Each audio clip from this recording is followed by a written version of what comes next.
first one to graduate from high school out of 8 kids in our family. Nobody else graduated. My mom died when I was in 8th grade, so I kind of raised myself, The second time I got caught, the judge told me, if I see you again in here, you're going to do 5 years. This is how it's going to be. I didn't even know I could sell anything, but I've been selling shit. I've been selling drugs, I've been selling cars. And so, I was already a salesman. In my mind, I didn't know it, because I didn't have no confidence in myself in that area. I started selling cars in 1970.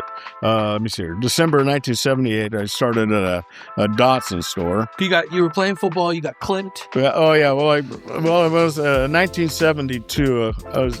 I was a pretty good football player, really good wrestler, and a pretty good baseball player. Get a scholarship and go to OSU, Oregon State University, under a scholarship, because I came from a background where we didn't have any, just dirt ass poor, and so when I was playing football, I got clipped on my left knee. I didn't know what the hell I was going to do. I ended up graduating from high school. I first one to graduate from high school out of 8 kids in our family. Nobody else graduated. My mom died when I was in 8th grade, so I kind of raised myself, Then I didn't know what I was going to do, so I ended up, when I graduated from high school, I ended up selling drugs and shit, and did a little bit of that, and I sold 67. I'd fix up Camaros and Firebirds, and I'd sell Chargers and Challengers and all those hot rod cars. I'd fix them up and sell them out of my front yard. And then I got caught selling drugs.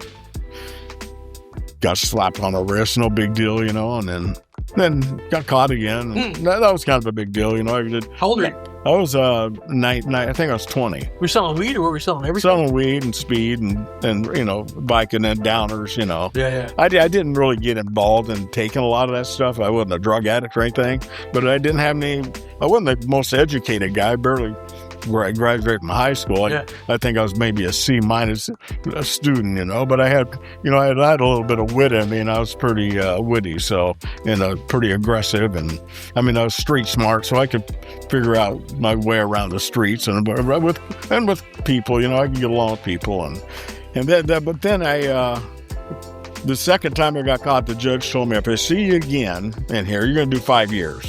This is how it's going to be. That didn't sound too good. And then there was a guy that I ran into one of my brother's friends named Collier Young. He said, "Why don't you just come sell cars?" I said, "Hell no, I can't sell cars."